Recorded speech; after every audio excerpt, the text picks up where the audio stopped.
What is up, Glory Gang? Welcome back to another episode of the Glory Boys podcast. Woo! Thank you so much for joining us. Today, we have a very special guest. Yeah, we do. By the name of Josh Andrew. That's this guy. And he is awesome. We're going to tell you all about him. But before we do that, let's roll that intro.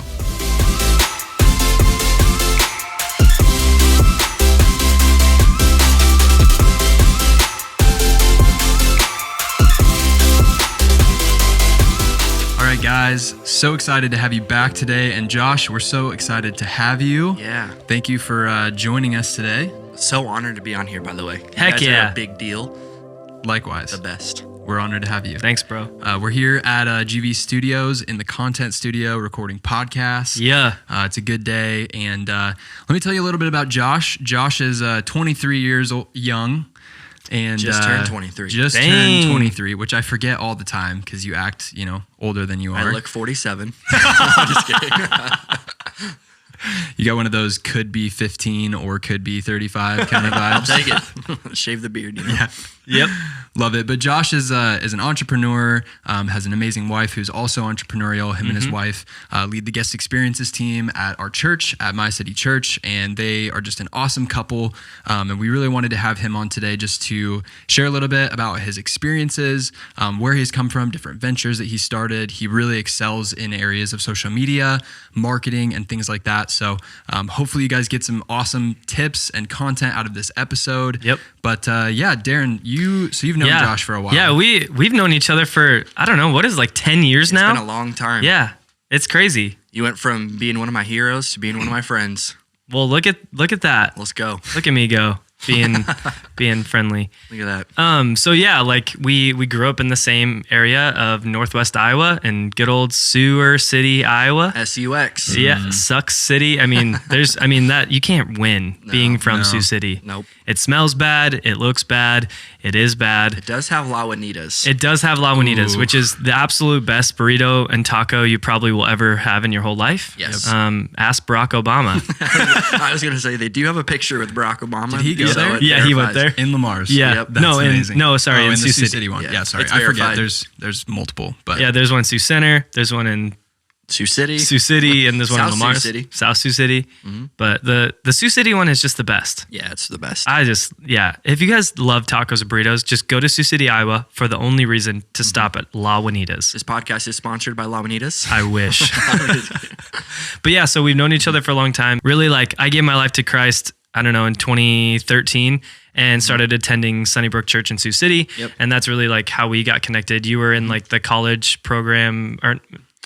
It was an internship. Yeah. I was working with Matt Holmes, the family ministries director, pastor, whatever. Right. And That guy's just the homie. doing a lot of stuff. So Yeah. And it's cool. So we got connected. I got on worship and then I became on staff at the church or part-time staff. And it was a really crucial part of my journey. I met my wife there. Yeah. Really just grew a ton in my faith. And then I guess fast forward a few years or whatever, I ended up moving to Omaha and then kind of share your story. Yeah, 100%. So in high school, I was really thinking through what I wanted to do with my life, obviously. So I ended up moving to Vermillion, South Dakota to go to the University of South Dakota. Oh, yeah. Go Yotes. And I wanted to go for business administration, because I wanted to be an administrator or a CEO at a church. I'd never had intention of being an entrepreneur, starting businesses, any of that. I just wanted to go to learn about how to run a business because I knew there's a business side of church. Yeah.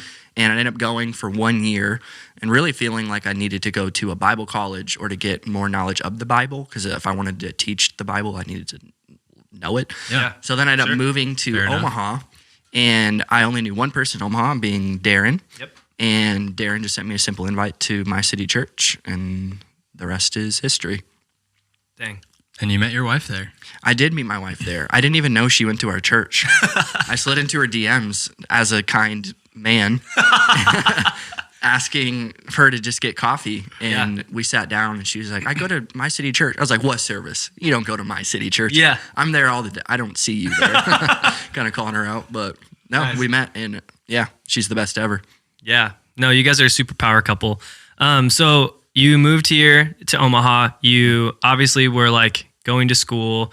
What were you doing for work, and kind of what did you do to start developing that side of your marketing skills, and just kind of how was your client relationships, and how did you grow and scale, and just kind of walk us through that story? Yeah, 100%. So I was in Bible college, and I quit my job at Hy-Vee after like 3 weeks because it was just overwhelming and I hated it. And I was like, obviously I need to figure out how to make money for coffee because I didn't have bills at the time. I went to school. So somebody actually reached out to me. I didn't initiate it. They said, hey, looks like you know how to run social media. We'd love for you to run our stuff. We'll pay you like $200 a month. And I was like, well, that's amazing. Now I'm like, geez, should have charged more. But right. Yeah. And then from there, I just literally tried to learn as much as I could, watch YouTube videos. They were like, hey, do you know how to build websites? We'll pay you $2,000. I was like, yeah, I do. And we'll figure it out. YouTube University. I feel like that's been my mantra for the past 4 years is I'll figure it out. And that's how it started. I didn't know how to run finances. I didn't know how to send invoices. I didn't know how to do anything. I just knew how to post on social media, and I knew how to grow accounts. And from there, people came to me, and I made sure that they saw the value, and I was a nice human being. Yeah. And from there, I started to charge more and grew it. Yeah. So what's like the craziest thing like that you did for a client that you just like figured out on YouTube? Like, man, I got paid a ton of money, or at the time it was a lot of money for something that you had no intentions of ever doing or figuring out. 100%. So it was not even 2 months in, and a pretty larger client, they're a clothing company, reach out to me and want me to like design their whole brand, like graphic design, but also them send me product to shoot, to create their website, all this stuff. Dang. And I didn't even know how to send an invoice at the time. And it was like, diving in it was head like first. $5,000 or something Did at you the take time. it? Yo, 100%. Oh, sick. And long story short, they ended up trying to sue me because I didn't give them the admin to the WordPress website, which is simple as emailing them. Sure. So I blocked them. I never gave it to them. I was like, and they never sued you? Nope, never sued me. So I think you win. Yeah. We'll find out if I go to California. Dang, bro. That's crazy. Yeah. That's nuts. It was just, again, like I said, I just figured it out. Like watch YouTube videos. My roommate at the time was an amazing graphic designer, so I had him help me a lot. Yeah. Even helped with their product design and stuff like that, and just learned. Yeah. Did whatever I could. Would you advise other people that are kind of in the beginning stages of entrepreneurship or starting a company in the marketing space, video, photo, really whatever, design? Would you advise them taking on those big clients right off the bat? Or what did you learn from that experience of like, you know, taking almost an overwhelming thing that really required a team and a bunch of knowledge and back stuff? You know, would you advise people take that stuff, or just because the dollar signs look good doesn't always mean you should probably take the job? Yeah, I think you should have a little awareness of who you are, what you're willing to do. Yeah. But from my side, I knew I could figure it out. Yeah, I was confident. So if I'm talking to somebody confident and I think, oh, you could do this, because if you're capable of selling it, you can figure it out. Yeah. Because people aren't stupid. Business owners aren't stupid. I work with like 150 businesses now. They're not stupid. They know who you are. They can read you immediately to talk to you. Yeah. So if they're willing to pay you something, obviously there's value in you for some reason. Yep. Yeah. They saw something, or they saw something in you. So say yes and figure it out. If you fail, great. Yeah. It is what it is. That's how we learn. Yeah. So I think there's a lot of things that you can unpack through that. You got a client, or a lot of your first clients, you didn't really know how to do what they were asking you to do. Right. But you knew you could figure it out. You had that confidence. I think we've never done that. We've never done that. On the other end of the spectrum, I feel like a lot of people are paralyzed with fear because they want to wait until they're perfect at something before they're willing to go out and sell themselves on it. But what you said is, I think, so great. If the person's willing to meet with you and give you a chance, then they obviously see something in you. They see potential. They obviously have some level of trust that you can do this job. And so let that be encouragement to you. If you're the type of person, this is the type of person that I am. Yeah. Personally, I would rather wait until I'm a really great, at lighting before I would take on a big lighting job. But I think what's great about these kind of stretching projects where you really take on a little bit more than you can chew. And again, going back to self-awareness, you have to have some level of self-awareness in that. Right. But taking off a little bit more than you can chew, a lot of times what I've seen when we've done that is I've grown more from those opportunities than a lot of these more comfortable, this is my bread and butter, I know how to do this. Like I'm not really necessarily growing and challenging myself with that. And so that's a really great, I mean, if you can get people to pay you to learn, like, I mean, that's where it's at right there. I mean, so yeah, I think that's super great. I would go to say that if somebody isn't willing to take a step in a project, if I was a business owner, I would never initiate the conversation in 6 months. Business owners are thinking about two things: time and money. So you're either wasting my time or you're wasting my money, or you're adding value to my time, adding value to my money. And from there, it expands to everything. So take the jump. If you're going to learn, if you're willing to start a business, if you buy a domain, you said yes to something. So that's great. Value. I think there's something really sweet when the client, you kind of get into that conversation where, okay, they like you, they've let you in. Okay, now they're going to hire you.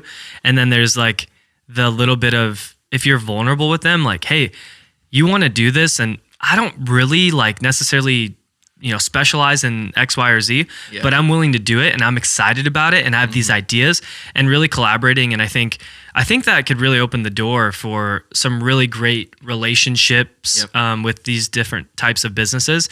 Because if you are saying yes to those jobs and you are being vulnerable about, we don't really know how to do animation, but we do have some ideas and we probably can do it. I think there is some really sweet things that come out of that where, again, you are getting paid to learn, but you're also still delivering a great product, but you're getting paid to learn. Like that's amazing. And I think for a long time, we always like, oh, we can't, get paid to learn on someone else's dime. But no, we still always make, every client we've ever had has been over the moon excited about what we've delivered because we put everything we got into it. So as long as you're self-aware, you know what you're going to bring to the table, you're going to deliver above and beyond expectation, I think you're going to win every time. You got to ask questions. You got to ask questions to the business owner. What do you feel like is a win in this project? Because if they don't know, if they can't define the win, in my experience, they're never going to be satisfied anyways.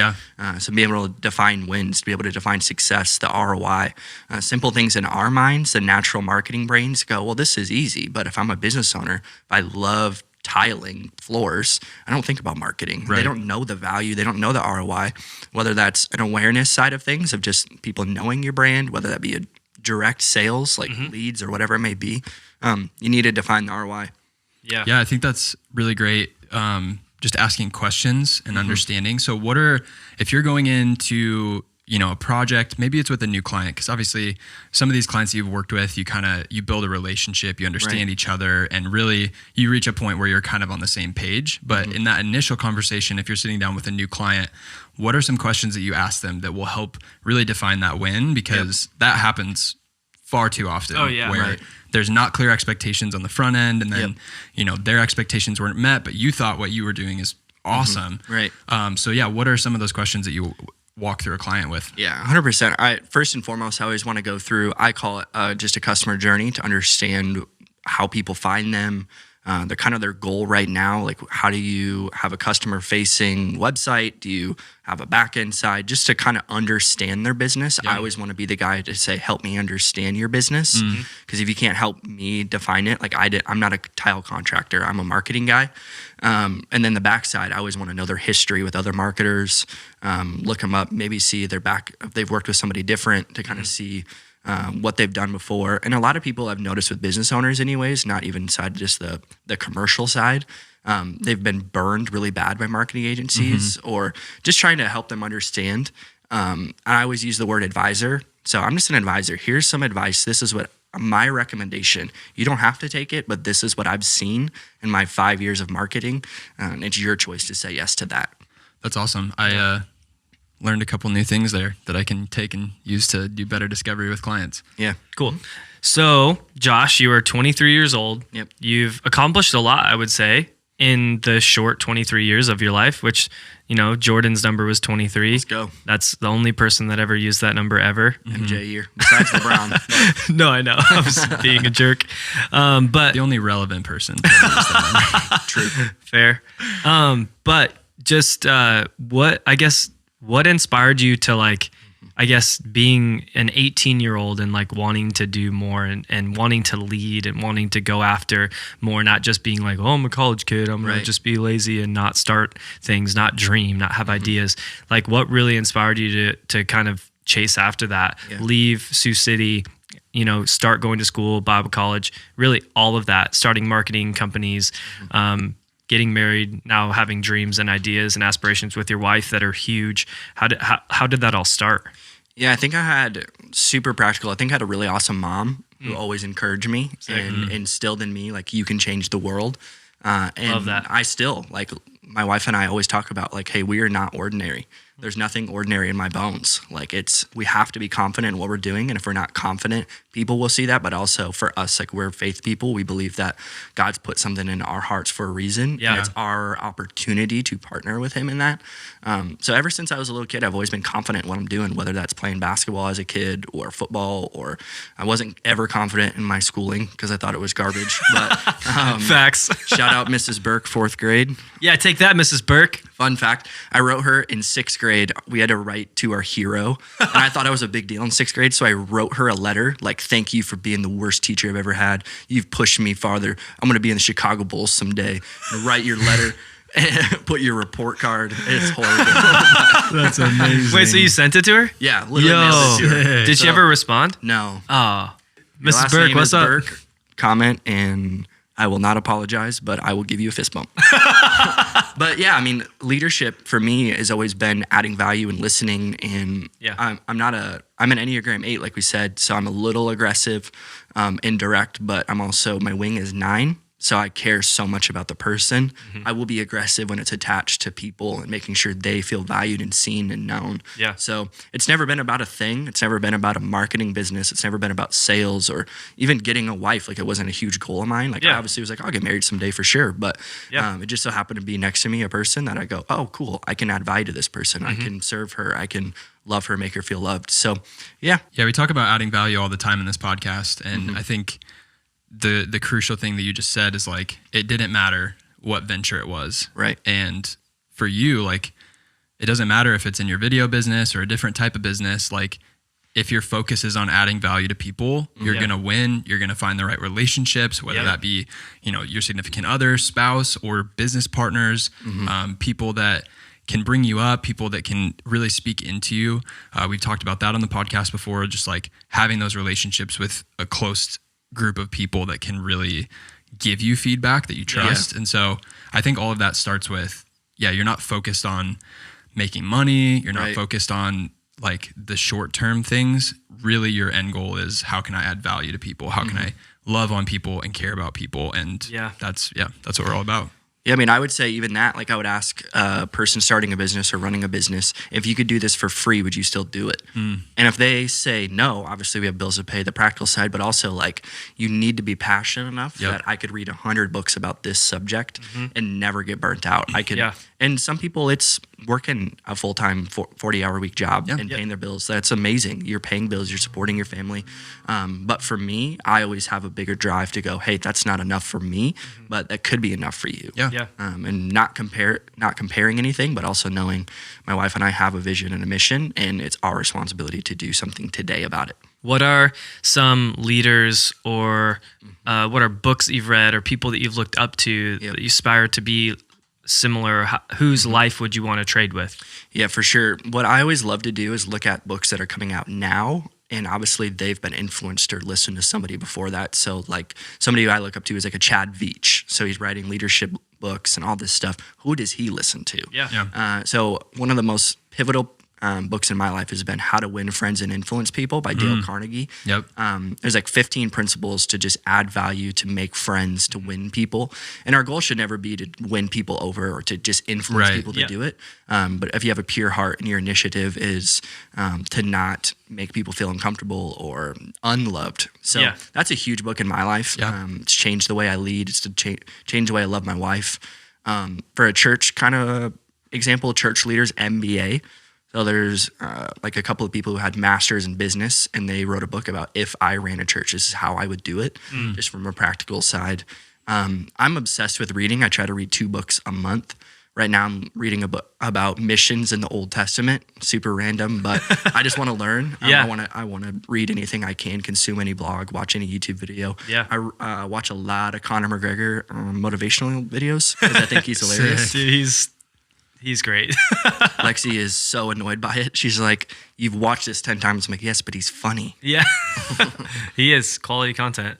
Yeah, so I would say how to win friends and influence people. If you're a business owner, if you're a husband, if you're a 10-year-old kid listening to this, read that book. It's long, but Dale Carnegie is absolutely amazing because it's about value and it's practical. It's not these like weird theories. It's like, this is a word you should use in a conversation, stuff like that. So Yeah. That's awesome. Okay, so you're 23. You've been on a crazy journey. You have a wife now. Yeah. What are like your like big dreams and aspirations? Like, what do you go to bed dreaming about? What do you wake up? You know, what gives you motivation? What are you excited about? Yeah, I'm an extremist from both sides. I think an extreme goal for mine is to be the best husband I can be that day. And I truly mean that. It's not something that because you always see people with videos of these like $1 million in a month kind of things, and as you should. But really, Lexi and I want to plant churches. We want to make sure in multiple countries. There's a lot of big dreams we have, but what you do daily is who you become permanently. Yep. So today, I'm going to be the best husband I can be. I'm going to add value. I'm going to meet with a couple businesses and sit and listen. I'm going to I already met with my friend Bryce, and we had a great conversation about life. So yeah, we have a lot of big visions. We have businesses. My wife is starting an event planning business and already has multiple clients without even Let's go. a business name. Yeah. Simply because she's so great at it and is sweet and nice and proofs in the pudding. Yep. Yeah. So I had the opportunity to shoot your wedding. Speaking of events. Yeah. And I mean, Lexi decked it out. Yep. Tell us just a little bit about just how incredible, like, her intentionalities and all of that stuff. Yeah, I told her if I could get inside her brain, we would be billionaires because she feels things that most people don't feel. It's the same way with you guys with the video. You could watch a video and feel things and go, that's not right. It's the same way with her when she walks into a room, whether it's a living room, whether that's a venue, whether that's an outside experience, whether it's church. She just feels things internally that says, something needs to move here. We went to a wedding at Joshua Tree in August for Ashley and Tony. Yeah. And she walks out and sees the tablescape and just goes, okay. And just moves a couple of things, turns on some music, changes the lighting, and it's a whole different experience. Wow. So she's the best. And it's not just because she's my wife, but she did tell me that if he ever brought up, she's like, he's going to bring up the wedding, make sure everyone knows I did that. Like, no, they definitely know I didn't do it. So. Yeah, no, it was absolutely beautiful. I mean, it was a very small, really beautiful wedding, but it was at massive Airbnb. I wouldn't call it a mansion, but I mean, pretty much. It's pretty baller. It was insane. There was 2 houses. The pool house had like 8 bunk beds and like multiple rooms and a massive living room. And then the glass doors opened, and then there was a pool in the center, and then the huge house that was the largest Airbnb in Arizona. Okay, so there you have it. And it was absolutely gorgeous. And she decked it out from the intentionalities with the placement of the plates and the napkins and the little mirrors with the engraved like names on it. Like, what? She's You guys had your own freaking wine. Right. Or like sparkling. Yeah, we had our wine. We still have some. Have yet to drink one. Nice. You haven't had one yet? I didn't even eat dinner at my own wedding. I think it was like rosé, wasn't it? Yeah, it's rosé. It was like printed, had your names on it. It was freaking Has a picture sick. of Arizona and some cactuses. It was awesome. We someday hope that we would have a house in Arizona. We really love it. Yeah. My wife hates the winter. And I'm slowly, like when 2 become 1 and you get married, I'm slowly beginning to absolutely hate it. Yeah. So it is what it is. Yeah. So Josh, thank you so much again for being on the show. I got a lot out of this, honestly. Totally. And I hope that everyone listening, you're able to get something from this and really be inspired and encouraged by the man that Josh is. Josh, where can we find you on social media? Yep. I'm on every platform at Josh N. Andrew. That's my username. You can find me. I have a TikTok, but it's horrible content. So don't follow me on there, but you can look at it. And what's one thing that you would just leave us with today? Yeah, we talked about adding value, but something I said is what you do daily is who you become permanently. So today, what can I do to make people feel loved, to make people feel encouraged? Stop focusing on yourself so much and focus on your client, focus on your marriage, focus on the other person. And when you start to add value to the other person, you actually start to become fulfilled as well. So purpose is not attached to what I do. It's how I can add value to Darren. Ooh, awesome. That's fire. Well, dude, thank you so much for being on the podcast. Guys, we hope that you enjoyed it. We definitely had a good time. If you are listening on Apple Podcasts, please be sure to leave us a rating. We love seeing those ratings. It literally is, like I say all the time, it's the gas that really keeps us going. So thank you for that. And if you are on YouTube, be sure to subscribe to the channel and hit the bell for notifications, ding, and so that you're notified every single time that we drop a video, which is every week. And we actually have a ton of plans to be dropping multiple videos per week with all kinds of fun stuff. So don't miss out. But guys, we love you so much. We'll see you guys in the next episode. Peace out.